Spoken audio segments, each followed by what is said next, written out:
যে আমার ঘরের কথা আমি যার সাথে বলছি সে ছাড়া অন্য কেউ যেন শুনতে না পায়।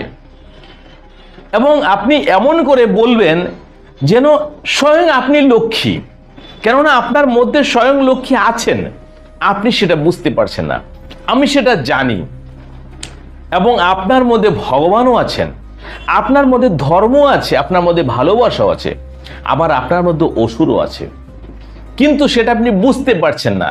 কেননা কথায় বলে না, বনে যদি আগুন লাগে বনের সাথে সাথে বনের সমস্ত প্রাণী, বনের সমস্ত সম্পদ জ্বলে নষ্ট হয়ে যায়, কিন্তু যখন কোনো নারীর মনের মধ্যে আগুন লেগে যায় সে কিন্তু নিজে জ্বলার সাথে সাথে তার আশেপাশে যে সমস্ত লোক আছে, তার পরিবারে যে সমস্ত ব্যক্তি আছে, যে সমস্ত পশু পাখি পর্যন্ত আছে, গবাদি পশু পর্যন্ত আছে, তাদেরও জ্বালিয়ে পুড়ে সে নষ্ট করে দেয়।